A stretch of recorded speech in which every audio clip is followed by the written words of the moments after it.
I am Thomas, and welcome to another edition here. We are in Ozone Park, Queens, and I want to tell you a story that rocked this community over 40 years ago. Back then, Ozone Park was just to kind of give you an idea of Ozone Park, if you don't know of it, it's a hardworking middle class to, I would say, maybe even upper middle class community back then in the 70s. It's located probably, if you take the train here to get into the city, a good 45 minutes. And back then that's where a lot of people worked. They worked in the city, so this neighborhood was all based on convenience. Convenience. That's what it was, because you worked in the city back then. A lot of blue collar families here as well, but everything was close to the city. You are also close to the airports, which was a good kind of route, dare I say, when you need to get in and out of New York and you have family elsewhere. So this neighborhood, everything was based on convenience. Okay. The neighborhood has since changed, obviously. A lot of families have where and that's everywhere where times change. A lot of families I have found, moved out to Long Island. It's a lot of families moved. Some have stayed, but a lot of families have moved and into this, kind of the suburbs. Over here, it's crowded. You don't have the yards, and you don't have that much property space as you do out in Long Island. So a lot of families have moved. The neighborhood overall has changed. So you are getting a good kind of view of how the neighborhood looks like, and in the year of 2024. I want to take you back to 1978, and we will see the home, how it looks like today. But we're going to the home of a crime scene that rocked this community back then. There were discovered dismembered bodies of a Queens woman and a neighborhood auto mechanic. They were found stuffed in garbage cans behind the woman's Ozone Park house. The woman that passed away, body parts were found in the garbage cans behind her house. Two of the woman's three sons were found bludgeoned to death under their beds. The police immediately issued an alarm for the woman's estranged husband. He was a 28-year-old city worker, and he was reportedly seen leaving the house shortly before the bodies were discovered. The police said that the suspect was seen leaving the house in the late afternoon, just as the husband of the dead woman's sister was arriving there after being summoned by neighbors. Detectives said that the neighbors had telephoned a relative saying that they had heard gunshots and screams coming from the residence hours earlier. Now, the victims, they were identified as a 28-year-old woman, her son, who was 14, another son who was 11, and a mechanic who was 23 years old. The police said that the mechanic, who had worked for a nearby auto parts company, had an appointment to pick up the victim's car for repairs between 11 p.m. and midnight Monday morning, shortly before the screams and gunshots were heard by several neighbors, none of whom called the police. Sometime during the day, the police said that one of the neighbors called the victim's sister and told her of the screams.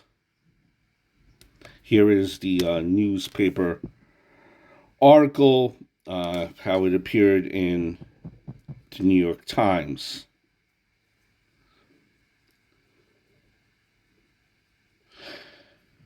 When the sister tried to call the residents, she got a busy signal. That's when she reportedly notified her husband, who went to the house,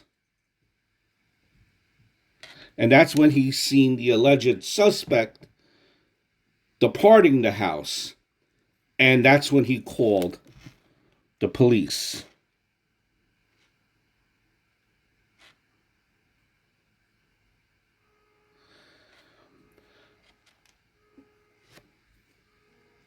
Apparently, there was a conversation where he had bumped into them, yesterday morning, and the suspect said that he was on his way to the Reserve Center in Staten Island, where he was a sergeant in the Army Reserve. So apparently, that's where he was going. Apparently, the couple, the suspect and the victim, they had apparently been separated for about a year. Now, the detectives at the murder scene said that they believed that the bodies of the adults had been cut apart in a bathtub on the second floor and that a power saw might have been used. Jeez. This is the house, how it looks like today. The one with the white and the White House right in front of the Range Rover. Now the bodies, they were placed in a green plastic garbage bags, then stuffed into 3 green plastic garbage pails, and taken to an overgrown garden toward the rear of the backyard, which was partially, blocked from view by a above ground swimming pool. The man and the woman were naked, the detective said, but the boys were wearing t-shirts and undershorts. The police said they had not immediately been able to find a murder weapon, and although the neighbors reported hearing gunshots and the barking of a dog, the investigators were not certain that the man and the woman had been shot. Now, neighbors said that this family had lived in this neighborhood for 7 years, and that the victim had been recently trying to gain possession of the family home, and that the estranged husband was put out of the house. Now, the suspect was apparently had fled the scene in a 1977 Mustang, which will play a very important part in the outcome of this case.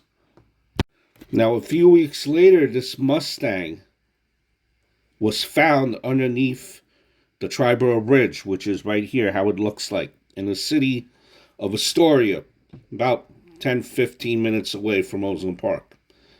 And that's where the police said that they believed that the suspect had killed himself by jumping into the East River, which is the body of water underneath this bridge. The police said that the witnesses told the police that they had seen a man in the water under the bridge at 6:10 on May 23rd, which would be the day of the slayings. The police believe that the suspect drove directly from the scene of the murder to the spot beneath the bridge at Hoyt Avenue and 27th Street, where the car was found. He then walked up the footbridge ramp and dropped off.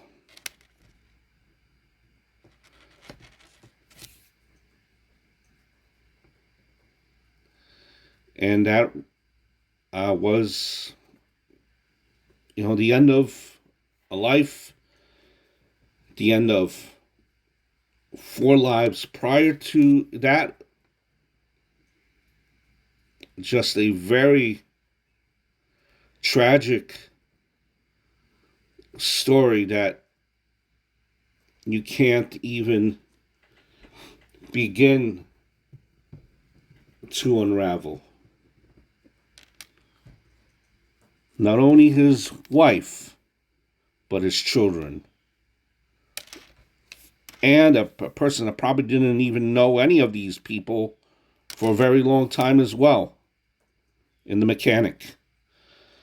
Just a tragic situation and a tragic loss of life. Rest in peace.